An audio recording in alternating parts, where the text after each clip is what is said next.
take a few minutes to tell you, to share with you one of the successes of our passionate global surgery advocacy and tell you a little bit about the story of spina bifida.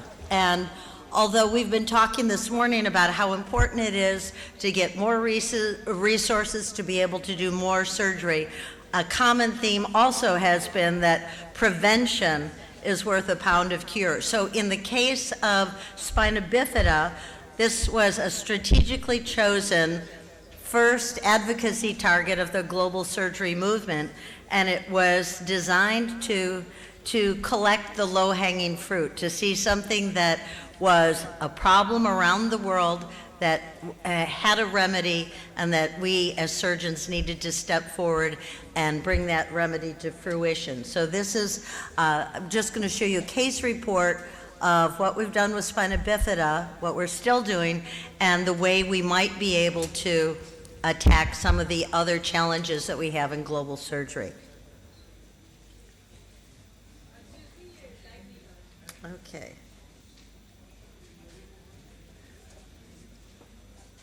Can you help with this, please? Just turn it off.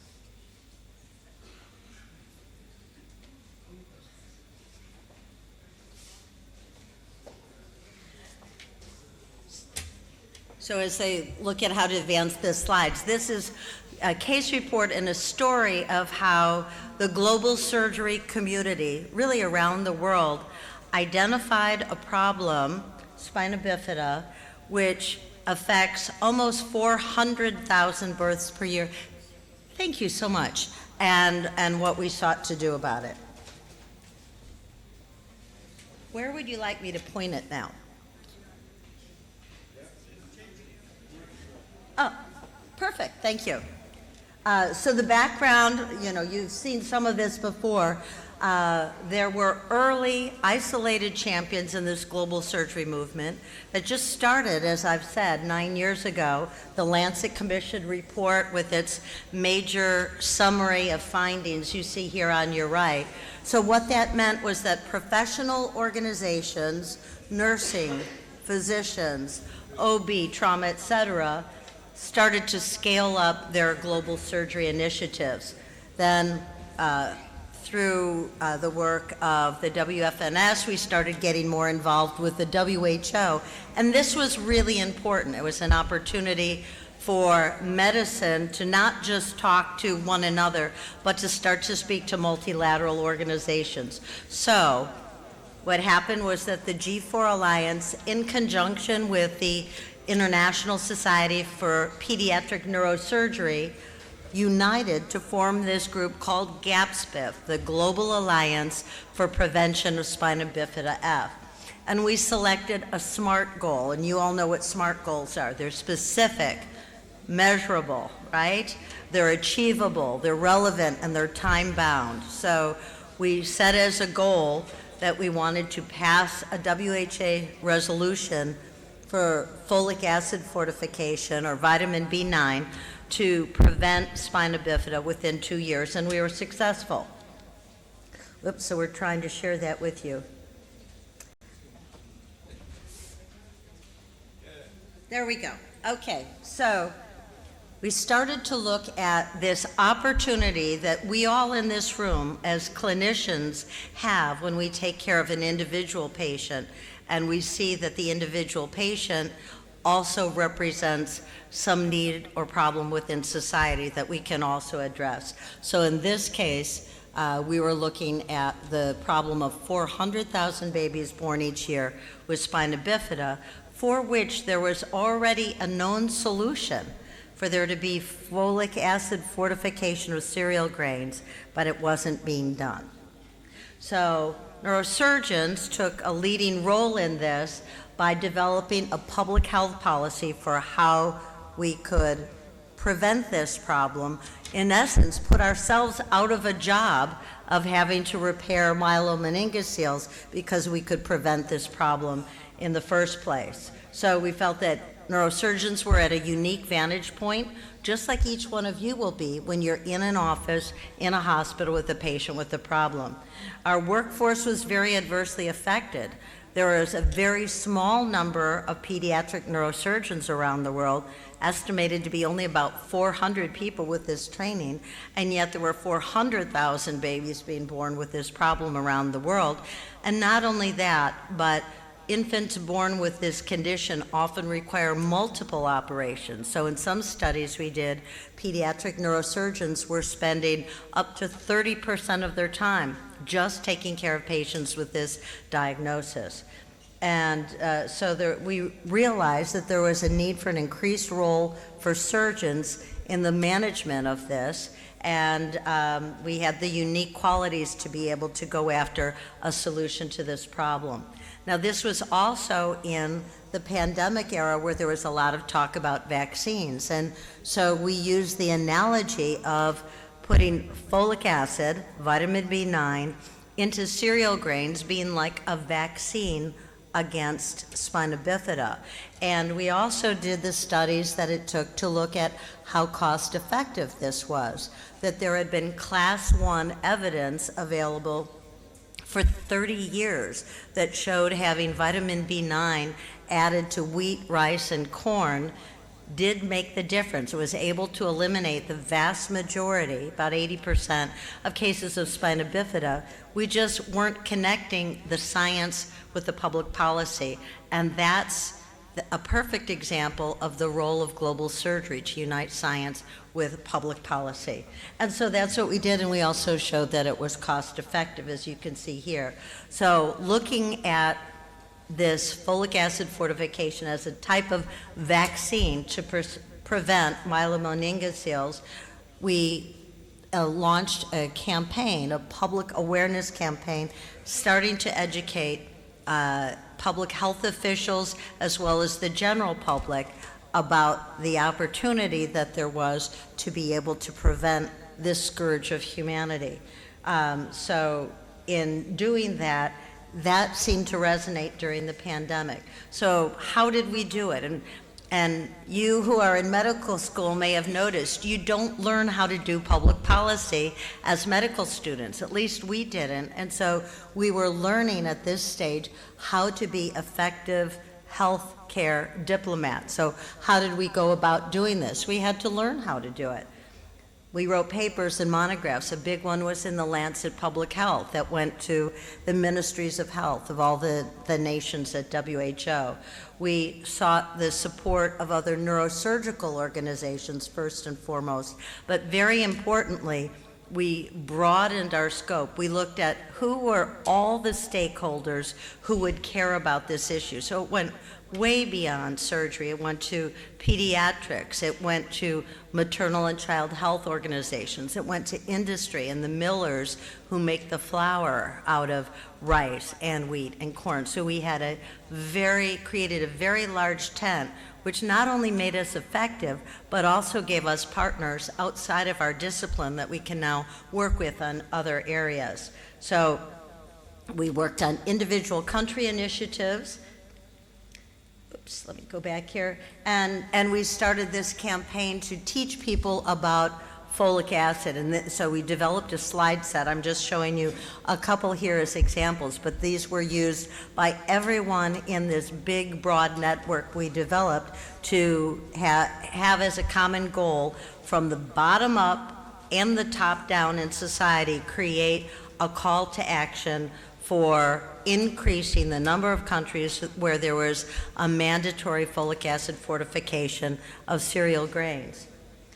So these were just two key slides in a slide deck that we shared. We had all kinds of ad campaigns. We used the examples from the CDC and developed it for our uses, and these were all over. We allied ourselves with groups that were already working in this area, like Operation Push, that had done scorecards for each country. Here's the country of Uganda, so that we had information, really granular information about what the rules were or were not present in every country, so that we could help ministries of health know what was happening in their own country on this issue.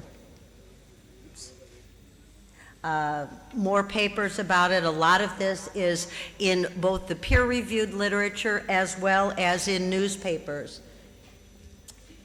jumping a little, but the important thing was, and this was a humbling and yet exciting opportunity for neurosurgeons to recognize that at WHO, our vote doesn't count. We don't have a vote. The votes are the ministries of health of each individual nation. So the key step toward being able to get passage of a WHO resolution is to have a country champion it. And here we had, what you're seeing here is Dr. Kemal Ghatmi, who was a pediatric neurosurgeon in Colombia, who was able to present at this cabinet meeting to his government, won them over. So the country of Colombia took this on, brought in their natural partners and allies, and that's what it took to get the process started, where nation by nation we were building a coalition of votes so that ultimately this resolution passed in 2023 unanimously. Sorry, it's skipping just a little bit. Please forgive my trigger finger there. So we had all this broad support, and any real step forward, we know instinctively, and we've learned through this example, that one needs to create a broad coalition involving so many people who are stakeholders in this issue. And that's what we did, and that's, I think, why we had this success. So, in conclusion, what have we learned? And this has been really important to me as a senior neurosurgeon, to recognize that some of the most important work of my lifetime has been doing things that I never learned in medical school. So what have we learned from this first surgeon-inspired resolution at the WHO, which is the World Health Assembly? Well, after activating our committee within our specialty, we united with the G4 Alliance to form this group that was laser focused on getting a resolution accomplished. And then we started to build our practical knowledge about what global health diplomacy looks like. What are the steps? Who are the individuals and the processes that we need to learn in order to work within the system to achieve our goals? So we had this sustained and energetic relationship with other disciplines, which now we can call on to do other things. For instance, having worked with Canadians on this issue has allowed us to identify Canadians who will help us with the TBI work that Dr. Khan was just speaking about. So as a result of this, our discipline, and in a larger measure, the G4 Alliance and the global surgery movement, has a bit of a halo effect. We're a trusted partner, because when we worked with WHO on this, we weren't banging our fists and demanding more CAT scanners, more high-priced equipment. We were really asking for something that was simple, affordable, safe, and for the good of the patients. It was patient-centered advocacy. So, we are looking for ways to help actively expand our workforce, and the way that we can do that is in some small part by eliminating the jobs that we have to do. We can expand our workforce a lot if we have fewer patients who are born with myelomeningocele, just like if we have fewer patients who have traumatic brain injury. So those are the things that I wanted to share with you about this, and I'm so glad that our global surgery movement, G4 Alliance in particular, is gaining experience in global public health advocacy, that I think with us keeping our focus on patient-centered advocacy, we're in the best possible position to be able to really make a difference in the world in the years to come. Thank you.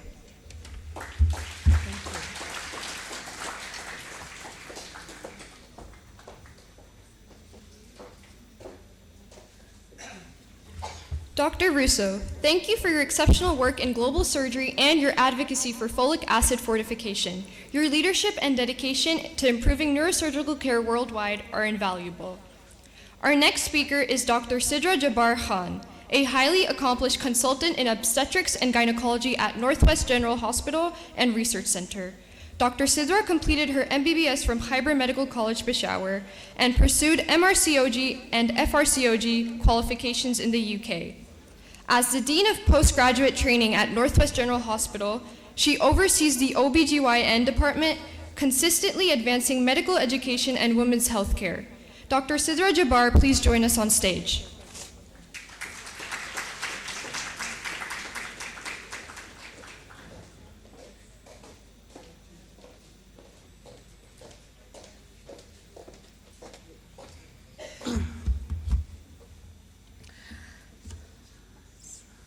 Bismillah ar-Rahman ar-Rahim and Assalamu alaikum and good morning.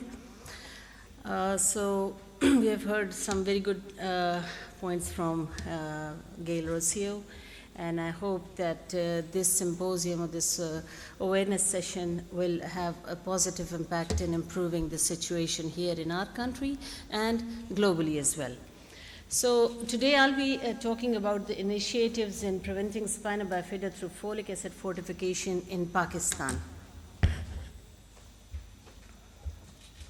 So what is spina bifida? We all know, but just for the students sitting at the back, it's a congenital condition where a baby's spine fails to develop properly during early pregnancy, resulting in a gap in the spine.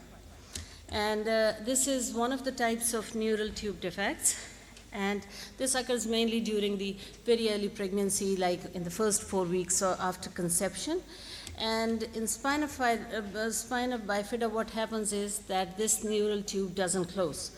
And the main culprit for this is the folic acid deficiency, the maternal folic acid deficiency.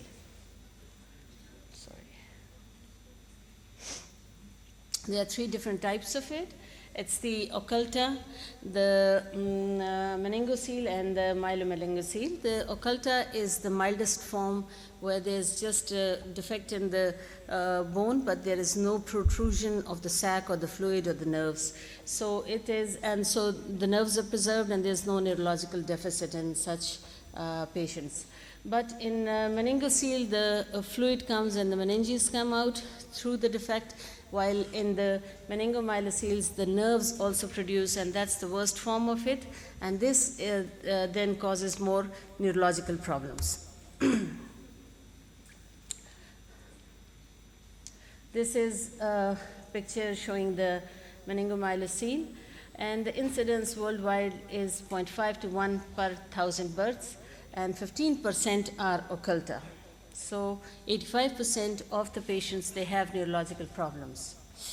So how is the situation in Pakistan? We've heard that this disease is more dangerous than polio, but it still remains unnoticed here in Pakistan. And it's a rare birth defect and is on a rise in rural Pakistan. The highest incidence is seen in South Punjab. One study was conducted in Swat, where 5,560 pregnant women were followed for 1 year, and they found 69 cases having neural tube defects. Spina bifida occulta was found in 34.5% of the patients when their sacrums were analyzed, were checked, and Northwest General Hospital here, in a period of 2 years, we have seen 46 cases of spina bifida, of which 39 were myelomeningocele, 2 lipomeningocele, 2 spina bifida, and 2 NNCAFs.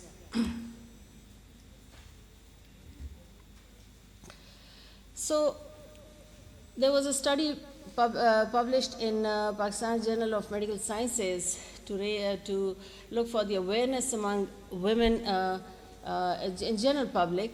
So it found that 43% of the married women, they knew about folic acid. And 40% thought deficiency, only 40% knew that the deficiency of folic acid is going to result in spina bifida. 51% had received folic acid supplementation. So only half the women, they received this supplementation, despite the fact that this is so much important in early pregnancy, rather in the pre-pregnancy time. So then there was another study that we conducted at Northwest General Hospital, and what happened was that 350 women were interviewed. So 40% of these women attending the antenatal clinics in Northwest General Hospital, they were aware of folic acid. While only 5% of the women, they knew that the deficiency of folic acid can lead to spina bifida, and the intake of folic acid will will decrease the risk of spina bifida. Now, we are talking about Northwest General Hospital, where we receive patients from the better socioeconomic groups, and they are better educated than those coming from the rural areas. And even these women, only 40% were aware of the folic acid during early pregnancy. So these are the serum folate levels that we checked at Northwest General Hospital from 1 year to 95 years age. Of them, these were 4,514 patients, and male were 49.2%, while 50.79% were female patients. So this is the female serum folate levels. 1729 were fine, 202 they had more than enough folic acid in their blood. But then 173 people, they were deficient, and 161 women, they were borderline deficient. So these two groups were the ones who were at risk of developing spina bifida. Again, in the male, although it doesn't, this is not related to it, but still even males, they have deficiency of folic acid.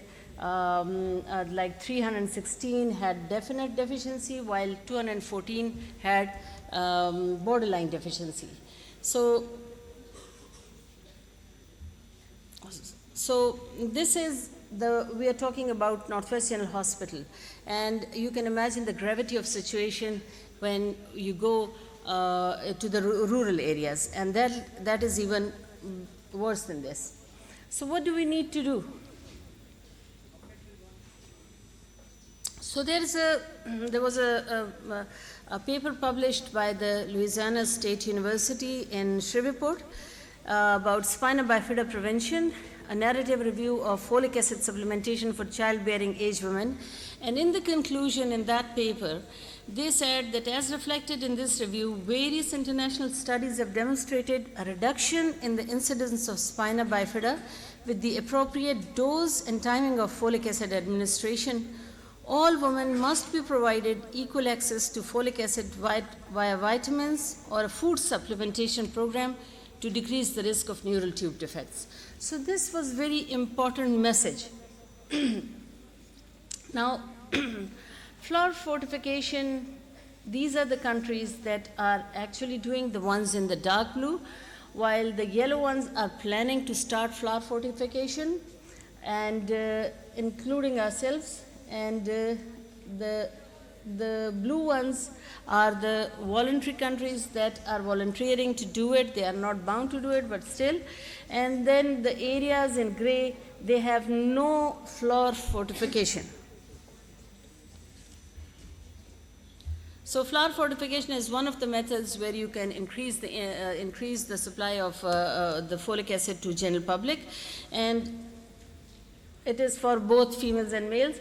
And the way forward is implementing folic acid fortification in Pakistan. So now we know that the deficiency causes spina bifida, and not many women are aware of its intake during early pregnancy. So what we can do is that we can fortify our food, including the flour, the salt, and flour could be rice flour, the maize, and wheat.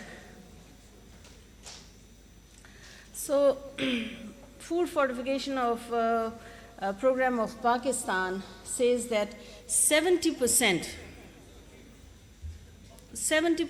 of the mills have started fortification of flour, while 62.6 million people have consumed food containing folic acid.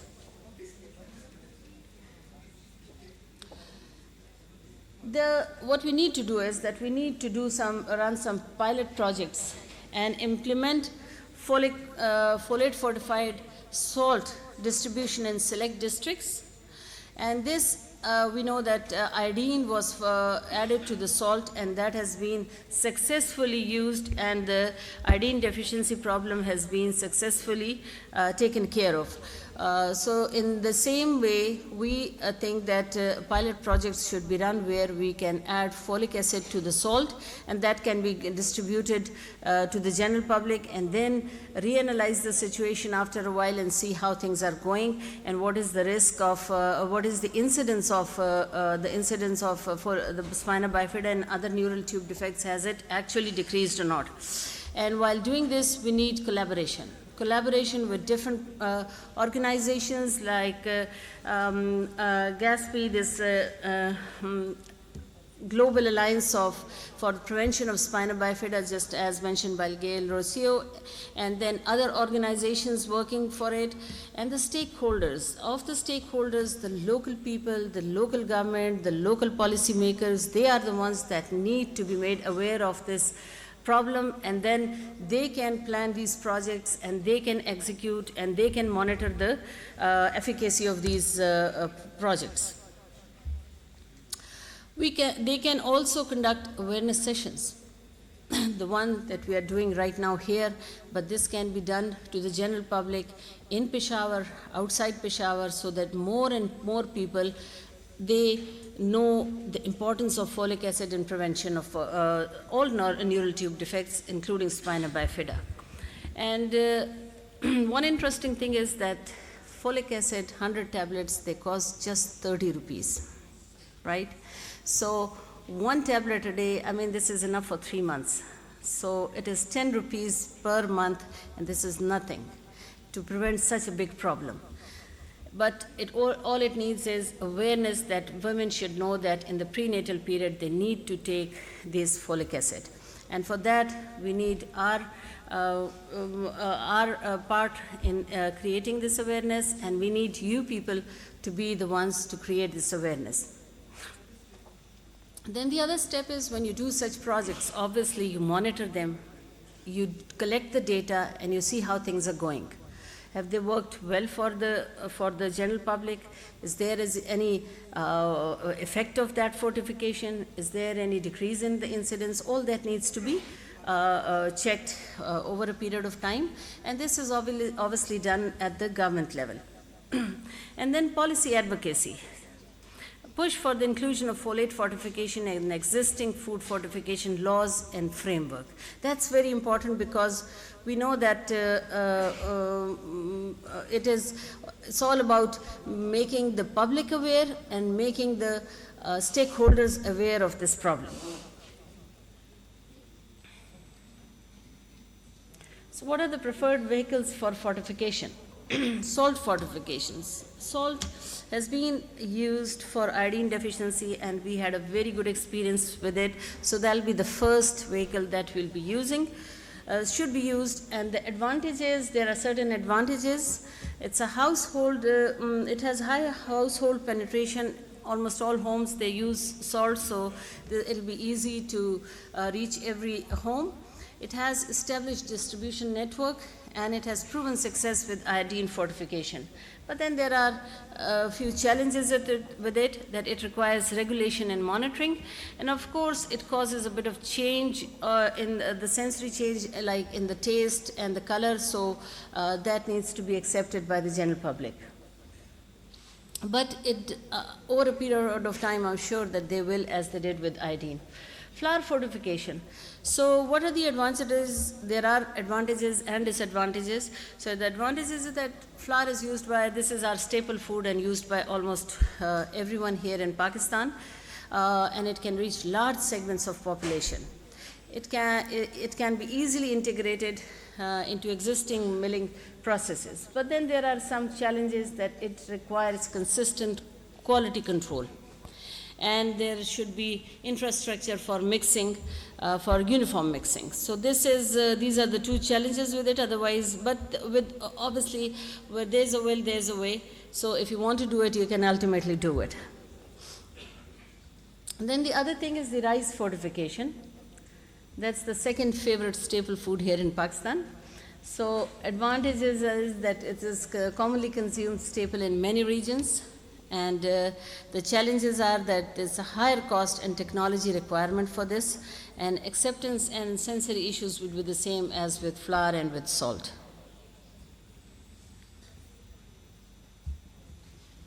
So, in conclusion, what we know is that the existing, we have fortification acts, but folic acid is not included in that. So what we need to do is to focus and to create awareness and do advocacy for including folic acid in the Fortification Act. Wheat or salt fortification is a promising strategy for Pakistan, and this is very commonly used. Every home uses it, and we have a good experience with salt. So pilot projects should be run in collaboration with different organizations, with the stakeholders, and then there should be awareness programs, research, we collect the data, and then we analyze the data and see how things are going. And multi-sectoral approach needed for effective public health outcomes. So this is the second session regarding the awareness that we have. We previously had one session in June of 2024 when there was the International Neurosurgery Conference, and before the actual conference we had this awareness session regarding the spina bifida prevention and folate fortification in Pakistan. So we had a very good team of experts, and we had all the speakers here who shared their views. And you can see these familiar faces. This Kamal Gotio that you mentioned, so he was here. He was one of our esteemed guests, and he spoke about all this, his experience in Colombia. And then you were here, Gail Rocio, so you were here, so you had a talk about this prevention. And then this was the group photo, and then so all the speakers here. So we had a very good awareness session at that time, and I hope that these students sitting at the back, they will realize the importance of folic acid in this prevention, and they will convey the message to the community as a whole, and they will be very helpful in completing the project. Thank you very much.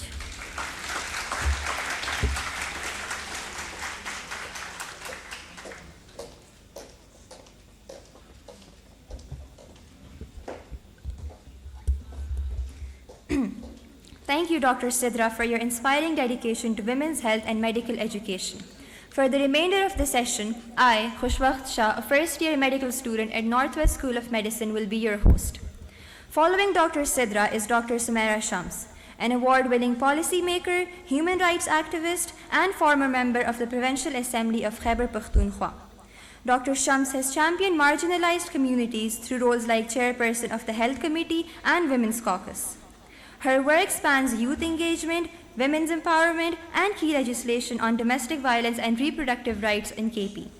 Internationally recognized, she has received multiple awards from One Young World, the KP Assembly Speaker, and UN Women. Dr. Shams, please proceed to the stage.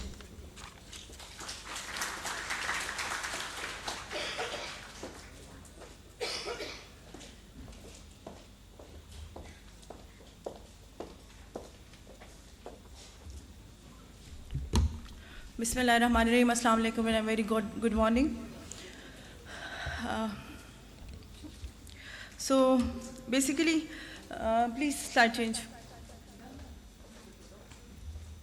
So I being here, the policy maker and the public health expert will be speaking about the policy intervention and the need of the policies that specifically will be a need to streamline the issues of folate fortification, specifically in general about the food fortifications. So an introduction part, this is the main content of my presentation. We will be having go through about different aspects. Next, please. So I think it's already been mentioned by many speakers that the WHO has passed a resolution and May 2023 about the food fortification and global initiative to implement effective food fortification strategies. Our signatories, including Pakistan, are required to provide the progress report, internationally being the signatory of the policy. Next, please. So, current legislation and framework of the Pakistan Standard Quality Control Act 1996, it's definitely comes under the SAM Act, directly or indirectly. National Fortification Alliance Act 2016, Pakistan Halal Authority Act 2015, Pakistan Safety and Standard Act 2011, Sindh Food Fortification Act, Balochistan Food Fortification Act, and there is also, we do have a Food Fortification Act in Khyber Pakhtunkhwa. Next, please. So basically about our province, I will be specific to that. The mandatory law there is passed in June 2022. KP Food Authority given sufficient powers for informants and implementation, but there is no specific reference to the topic which we are discussing today, food fortification, specifically about the folate. Implementation is still pending, and I think this is the main challenge. We do have one of my another colleague present here, and I think it's a challenge in Pakistan that we do pass legislation abruptly and promptly, but the implementation is always comes to a challenge when we try to implement laws. So there are different hurdles which I will be discussing as well.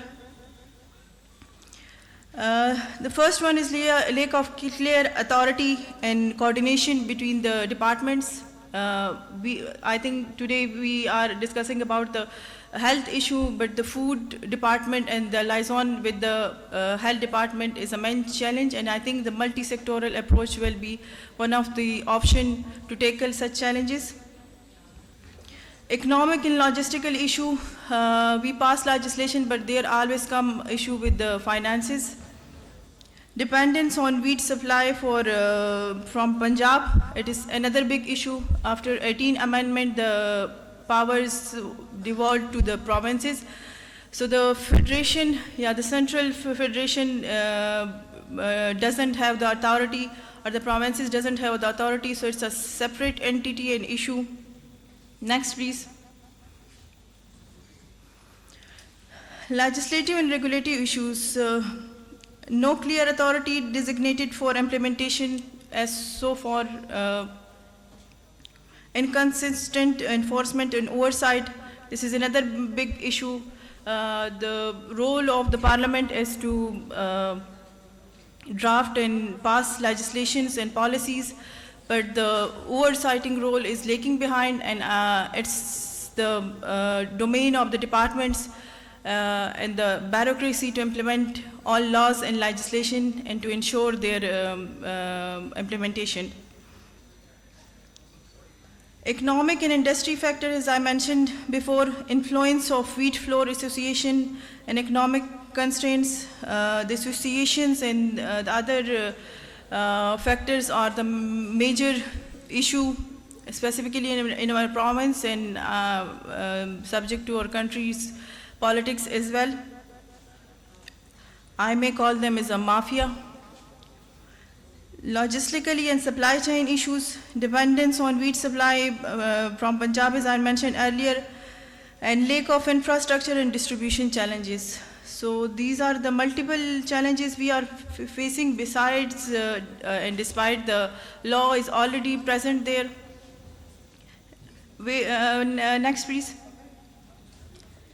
So, way forward, I will suggest that the legislation about the legislation is to educate a separate act that is specifically for the fortification of folate, subject to the impact on the child's and mother health, as we mentioned earlier, the different speakers and the different doctors have shed their light on it. It's the need of the time for the liaison and coordination among the departments. I will suggest the multi-sectoral committee that to be headed by the Secretary Health, the ownership to be given to the Department of Health, and other departments like the finance, food, P&D may be a part of it for propose a specific law and then a strategic plan and then the implementation plan accordingly. Technical support may be provided by the private sector, as we today are grateful to the Northwest School of Medicine to having the international conference in our own city. But as I mentioned that there is, I think, loopholes, lack of liaison among the government and the private sector as well. Public awareness is in education. Dr. Sidra and other speakers have already spoken about this, and it's indeed need of the time. Besides the laws and legislation, we must ensure about the awareness of the public and the patients. Monitoring and evaluation is another challenge. The laws are passed, they are implemented, but if there is lack of monitoring and evaluation, so the desired impact and desired effects will not be achieved. Next, please. So the role of, next please.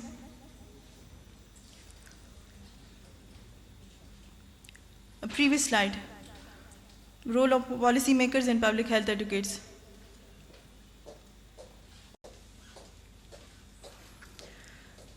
So, influencing legislation, drive policy change, educate for the effective legislation, collaborate with the government, private sector and civil society, as I mentioned before. Public awareness and advocacy, this already I have referred to. Next, please. Collaboration with the key stakeholders, government departments, industry partnership, inter-provincial coordination is very much important because our province is almost 90% dependent on the Punjab for the wheat supply. International support, as I mentioned that we are signatory to the different laws, different resolutions to WHO on many international level to many different international partners, so that need to be fulfilled accordingly. Next, please. In any capacity, we can't overlook the importance of folate fortification. A policy maker and public health advocates, we all have a critical role in this aspect. Advocacy, outreach, engagements with the key stakeholder will help us with a positive outcome, and indeed we all should join hands to collaborate for this better cause. Thank you. If there is any question, I'm up.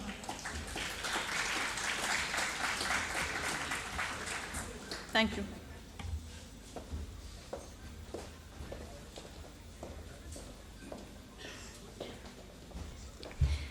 Thank you, Dr. Shams, for your unwavering commitment to policy reform and community empowerment. Moving forward, it is an honor to introduce Muzammil Islam, a disability rights expert, international consultant, and founder of the Pakistan Spina Bifida and Hydrocephalus Association. With extensive experience in managing care for children with spina bifida, he is a respected trainer on disability inclusion and rights.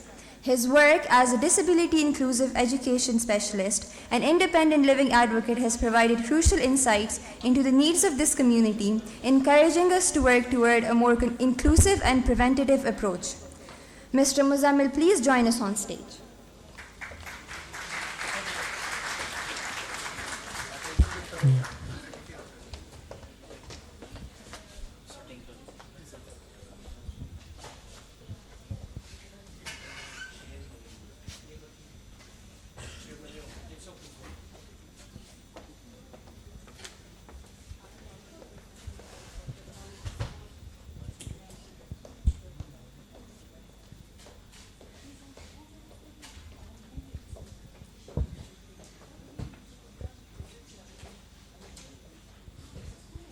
Thank you so much, dear organizers. And let me talk in my native language. Can you hear me? Okay. Actually, it is hard to share the emotion and the discrimination and the abuse which we are facing from the society in other languages. So I would like to talk in my native language. So let me allow.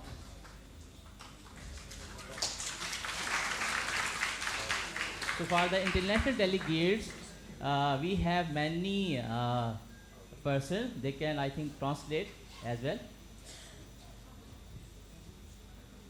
So ji, my name is मेरा नाम मुज़म्मिल है और I am program and advocacy specialist at Association for Aid and Relief Japan.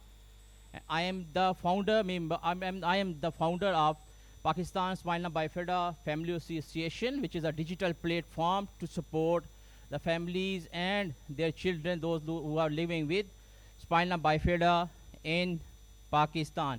And I'm also the international consultant. I'm working with various international development agencies, non-profit organizations in different countries. Basically, I am based in Islamabad. Let me introduce my family and my educational background. मैं पहले भी यहाँ पे 3 माह या 4 माह पहले आया था, कुछ लोगों ने मुझे सुना होगा, तो एक दफ़ा फिर सुन लें. I was the 5th child in my family. मैं एबटाबाद के एक छोटे से गांव शिमला हिल के साथ मैं 1987 में पैदा हुआ. और जब मैं पैदा हुआ तो I was born with the 3rd type of spina bifida, which is more severe than type 1 and the type 2. मेरी फैमिली के लिए ये काफ़ी डिफ़िकल्ट था, जो मैंने अम्मी से अबू से सुना कि बच्चा जो है स्पाइनल बाइफिडा के साथ है, पता भी नहीं है ये है क्या है चीज़, क्या नहीं है, और प्रॉपर्ली गाइडेंस भी अवेलेबल नहीं थी. तो 12 दिन का था, इसको ऑपरेट किया गया from DHQ hospital which is located in Abbottabad. And then मेरा एक वहाँ से एक लाइफ का सिलसिला शुरू हुआ. I lost control of urine, I lost control of my stool, I lost the sensation of lower part of my body, और बहुत सारी चीज़ें इसके अंदर हुई. मुझे regular back to back infection होना शुरू हो गए. वो फिर मेरी फैमिली ने आहिस्ता आहिस्ता चीज़ों को सीखना शुरू किया. फिर एक मज़े का मरहला तब आया जब मुझे बाकी बहन भाइयों की तरह स्कूल जाना था. There was lot of discussion among my family. Some said that send him for the skill development, some said no need to send him for education, he can stay at home and enjoy his life. But my mom said no, he should go to the school. And then there was 2 options. One option was the mainstream education, and the second option was special education centers. My father said if we will send him to the education institute, then it must be the mainstream education, not the special education centers. Because Pakistan में special education is up to 5th level only. और बहुत सारी और भी चीज़ें हैं, उसकी weaknesses भी हैं, अच्छाइयाँ भी हैं दोनों सिस्टम्स की. Basic education, I got my basic education from Pakistan. After university degree from Pakistan in 2009, I got news about some scholarship. Those are based in Japan. So in 2009, I went to Japan for further advanced disability studies. So बाकी जी 2 साल में Japan में रहा और वहाँ से मैंने advance disability studies हासिल की टोक्यो यूनिवर्सिटी से. और उसके बाद फिर मेरा एक वक्त शुरू हुआ to serve the community of people with disabilities in Pakistan and as well as in some other countries. यहाँ पे हमने बात की है बहुत सारी प्रिवेंशन के ऊपर. We talked about the prevention of the spina bifida, but हम भूल रहे हैं there are many persons those are living with spina bifida in Pakistan. So we have to consider them in our talk, because the life management with spina bifida in Pakistan is extremely difficult. We don't have adaptive equipments. Parent doesn't know about spina bifida. Parent doesn't know about life management. So it is extremely hard. When even I was child, so still I have the bed sores, the pressure sores, because of unavailability of the proper cushions, which is one of the cushion famous in the world is Roho cushion. However, it costs around $600 in Pakistan. So how a family can afford it? So spina bifida के साथ मैंने भी और बाकी बच्चों को भी जो सबसे बड़े इश्यूज होते हैं, बेड सोर्स हैं, प्रेशर सोर्स हैं, आपको urine back to back infections हैं, ब्लडेड के मुख्तलिफ टाइप्स हैं, आपका मसाना मुख्तलिफ किस्म का है, आपका लाइफस्टाइल जो है वो मुख्तलिफ है, और सबसे बड़ी बात जो इवन मुझे भी फेस करना पड़ी है वो ये है कि बचपन से लेके university and then even in Japan, university तक मैंने बहुत स्ट्रगल की है, क्योंकि मेरी स्पाइना बाइफिडा की वजह से आपकी मेमोरी इफेक्ट हो जाती है, मेमोरी आपकी कमज़ोर होती है।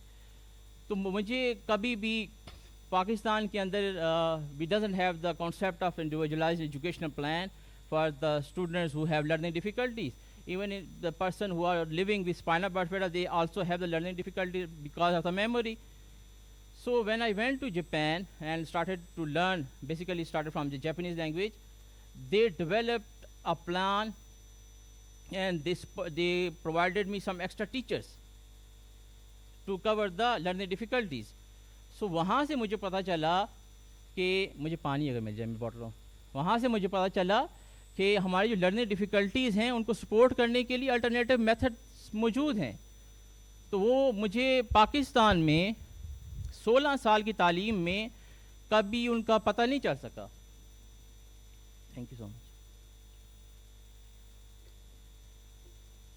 तो मुझे पता चला जब मैं जापान गया, when I was 23 years old. तो ये बहुत बड़े जो है ना ये मसाइल्स हैं पाकिस्तान के अंदर ना। स्पाइना बाइफिडा का भी केस है, but in Pakistan according to the Pakistan bureau of statistic we are 9.7% of the total population, though we the mean the person with disabilities, but we cannot see. However, the WHO claims that 16%. Another statistic of the government of Pakistan claims it is 14.1%. So we have various statistics in Pakistan, different statistics. So even it was a 20-year struggle of person with disabilities, जिसके बाद Pakistan bureau of statistics ने एक question ने जो है वो develop किया हमारी मदद से, और सेंसस में लास्ट टाइम इसको यूज़ किया था। हाउएवर इतनी बड़ी पॉपुलेशन होने के बावजूद we can not see the person with disabilities, children with disabilities in education system. We can not see at the primary level, at the middle level, and even at the university level. So where they are in the society but they are at their homes. So basically we are facing 4 type of barriers due to which our social inclusion is जो बहुत ज़्यादा जो damage हुई है। These 4 barriers are, for example, the first barrier we are talking about the policy. The policies are not supporting us in Pakistan, whether it is for the spina bifida person or for any other kind of disabilities or impairments. I know कि मुझे कौन सी hurdles हुई थी। Even my primary education was inaccessible, my university was inaccessible, my college was inaccessible, there was no concept of a barrier free or accessible toilet in the university even. So still we have the same problem. हम आज़ाद हुए सन 47 में आज़ाद हुए थे, आज भी हमें वही मसाइल हैं हम पर्सन विद डिसेबिलिटीज़ को। तो सबसे बड़े जो 4 बैरियर्स हैं उनमें सबसे first one is the policy, second one is the physical infrastructure, the third one is the information. For example, the information in perspective of the spina bifida. Families को पता ही नहीं है spina bifida है क्या। बच्चे मर रहे हैं, जो लाइफ स्पैम है, क्या कहते हैं उसको, क्या कहते हैं जी, जो लाइफ या वो बाकी पर्सन विदाउट डिसेबिलिटीज़ की हायर है। हम खासकर स्पाइनल कार्ड इंजरी या स्पाइना बाइफिडा की एक्सट्रीमली लो है।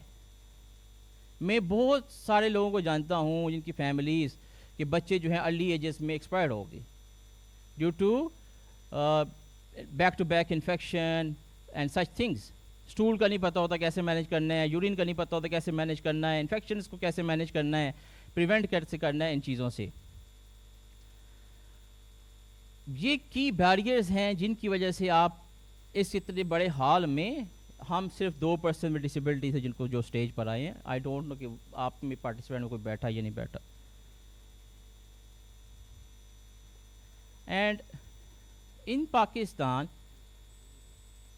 Let's talk about some challenges जो person with living with spina bifida के साथ है। I have been working with the families of children with spina bifida for last 7 years. I'm supporting them as a digital platform.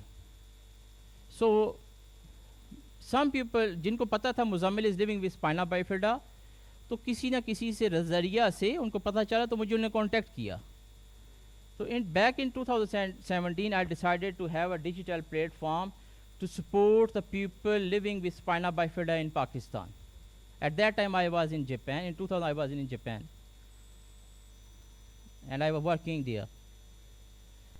So from Japan से मैंने decide किया कि ये कोई digital platform होना चाहिए जो families को support करे. Then we decided to have our own association in Pakistan.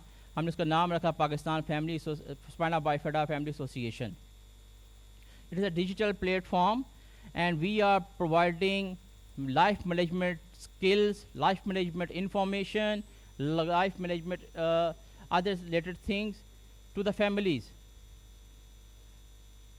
Hospitals में जाएंगे कहीं ना कहीं से हमारा इन्फॉर्मेशन मिल जाती है तो हमें कांटेक्ट करते हैं. We have various group, WhatsApp groups, Facebook groups and other social media के थ्रू हम फैमिलीज़ को पाकिस्तान में लाइफ मैनेजमेंट के हवाले से सपोर्ट कर रहे हैं, जिसमें how to prevent from infections, how to manage urine, how to do the CIC. Because in Pakistan, very few people know about the CIC, self-catheterization. And they are using a continuous catheterization bags, which is also a cause of the infections. And even they don't know how to manage the stool. So these all things cause various kind of infections, जिसकी वजह से बहुत सारी जो है ना उनको infection होने की वजह से बच्चों की डेथ हो जाती है. And we are also working with adults of spina bifida. बहुत सारे ऐसे हमारे दोस्त हैं जिनकी शादी हुई है, they are with spina bifida, लेकिन they don't know how to maintain an healthy relationship with their wife. And even we don't have such adaptive equipments to have a healthy relationship with your wife. Whether the wife is with spina bifida, whether the husband is with spina bifida. So we are providing them technical assistance, technical information to how to have the healthy relationship and how to have a good life among those partners. मैं यहाँ पे last time मैंने case share किया था. एक case था Dubai का. एक बच्ची दुबई में रहती थी, अमेरिका में रहती थी, लड़का दुबई का था. लड़के ने शादी की, जो लड़की वाली अमेरिका वाली थी वो स्पाइना बाइफिडा के साथ थी. तो लड़का जो था नॉन डिसेबल था, he was in Dubai. So they got married and after the few days of their marriage the lady got various kind of infections because the way they were having the marital relationship were inappropriate. जब भी मियाँ बीवी spina bifida में मुलाकात करेंगे, so they have to empty their bladder and other things. If they don't, they will get the infections. बस okay जी। तो ये वो चीज़ है जिसमें हम इस वक्त पाकिस्तान में काम कर रहे हैं, और बहुत सारे ऐसे केसेस भी हैं इन पाकिस्तान। हम प्रिवेंशन पे अच्छी बात है बात करें, ऐसे केसेस भी हैं। सोशल ट्रॉमा ऐसा है कि मैं ऐसी बहुत सारी फैमिलीज़ को जानता हूँ, बच्ची स्पाइना बाइफिडा के साथ पैदा हुई है, लड़के ने अपनी बीवी को डाइवोर्स दे दी कि तुमने पैदा किया है या तुमने बच्ची पैदा की है। और यहाँ पे मैं कुछ रिकमेंडेशन देना चाहूँगा in Pakistan. The first one is we must have a resource center to provide the technical assistance on the life management of people with spina bifida, which we don't have currently in Pakistan. We only have a digital platform which was which is being run by our with some friends, जो हमने दोस्तों ने मिलके बनाया है. And we must have some proper policies in perspective of the people and the families, those who are living with spina bifida. For example, I am working with an international organization, and we have a policy to have the health insurance. We must have the health insurance of all the staff. But in my case, in Pakistan, there was no health insurance company to accept the pre-existing health conditions. They said, Muzammil is using the Delton tube, we will not provide. They said, if Muzammil have back-to-back infections due to spina bifida, it is before the health insurance, so we will not consider these such things. So my health insurance we got from Singapore. Unfortunately, we don't have such companies in Pakistan. And one another thing, here we had some representative from the police department, although he's not here now. So my one recommendation to the police department is please do not create problems and allow us to drive our own cars. Because Pakistan mein, it is too hard to get your driving license when you are a wheelchair user. They think that he is nothing, he cannot drive, but they doesn't know about the adaptive car driving system, hand control system. दुनिया चांद से भी आगे का सोच रही है. Tesla जो है विदाउट ड्राइवर चल रही है अभी, और हमें जो है कहा जा रहा है आपको हम जो है ड्राइवर लाइसेंस नहीं देंगे. आप लोगों के सुनने का मुझे बहुत बहुत शुक्रिया. कोई सवाल हो तो आप मुझसे पूछ सकते हो. I am here today.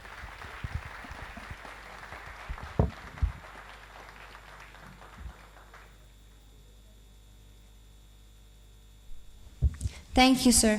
Sir, I would like you to please stay on the stage for a little while, and I would like to invite Professor Gail Russo and Professor Franco to give a shield to Sir Muzammil.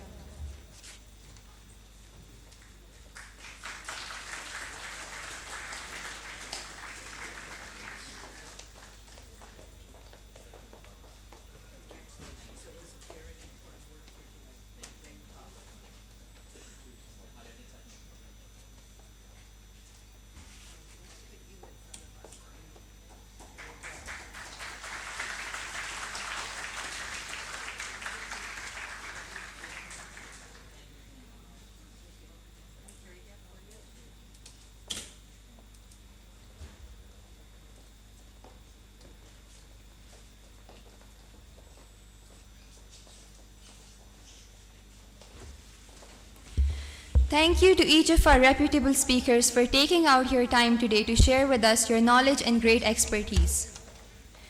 To conclude, I would like to invite Aisha Bano, a policy maker and Pakistani politician who served as a member of Provincial Assembly of KPK from 2018 to 2023. She has been actively participating in political and social issues in her constituency. Please come up on stage to share your reflections and bring our discussion to a rewarding close.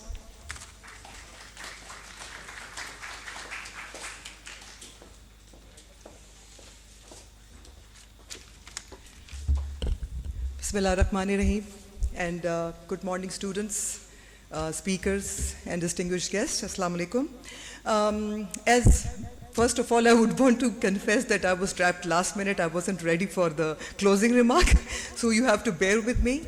I'm as I'm not a doctor, but today's this awareness session was not only an awareness session for most of the students, it was an awareness session for us, the policy makers as well.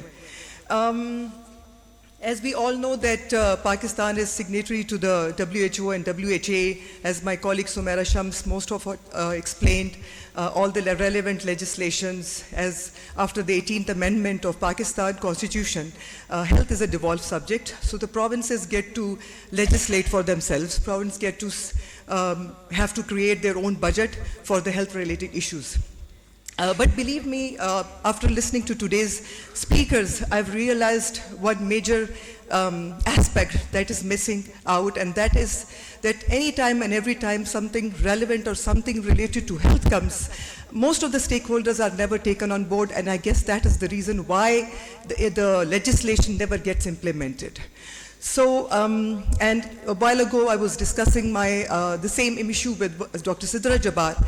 And in Pakistan, although the tertiary hospitals, big hospitals, government hospitals, DHQs and PHUs, they have almost, all the facilities for the expecting mothers. Like, KP has done a tremendous job when it comes to expecting mothers and pregnancies and, health sector.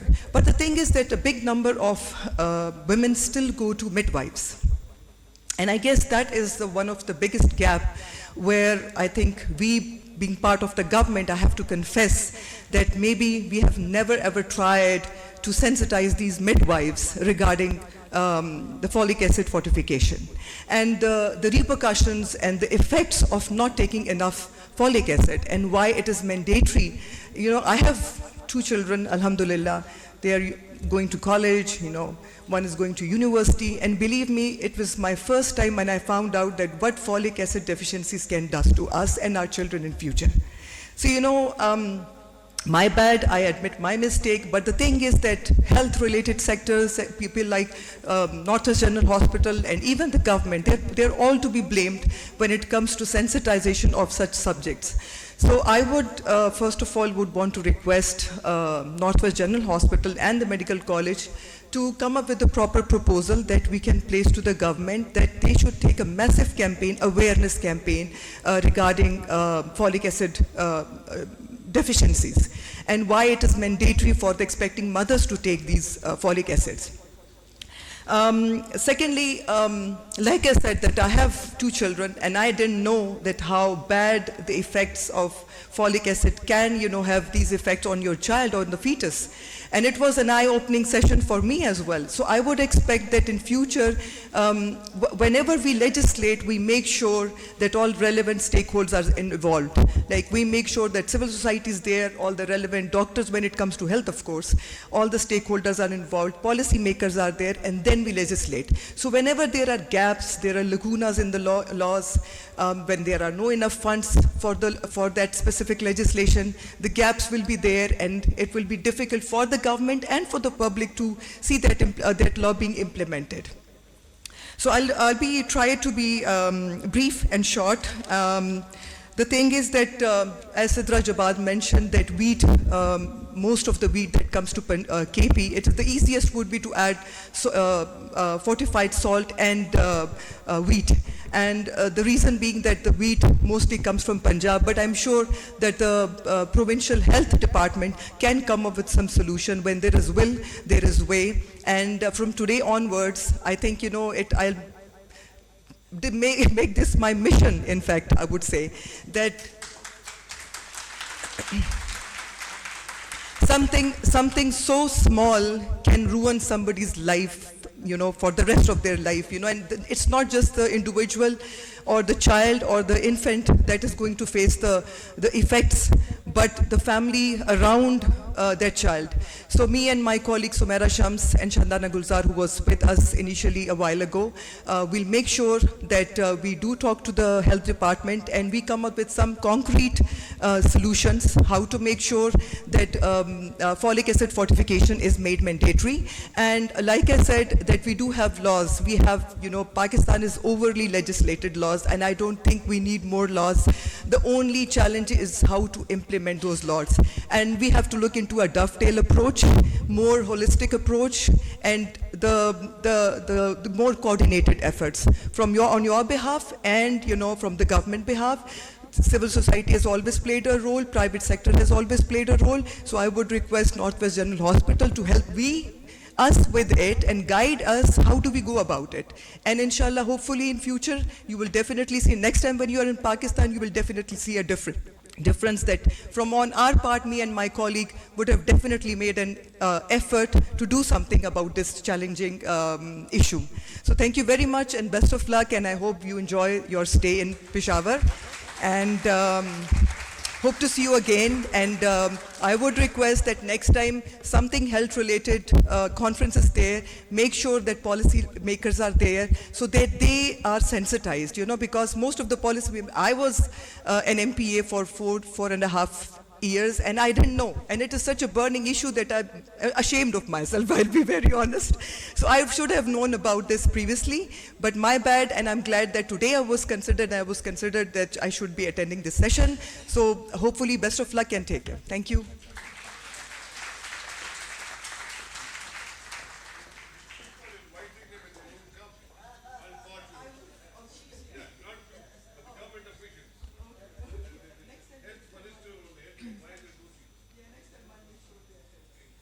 Thank you, ma'am.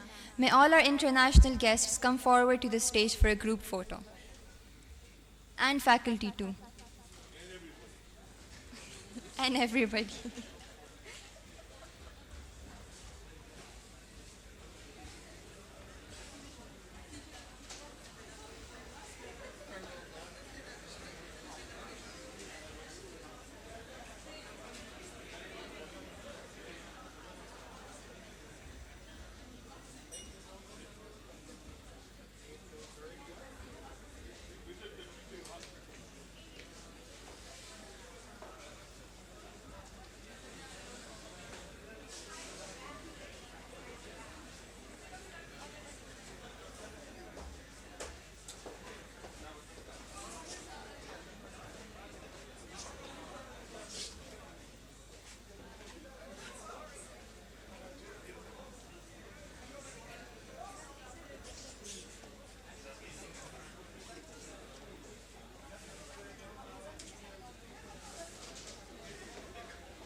हाँ हाँ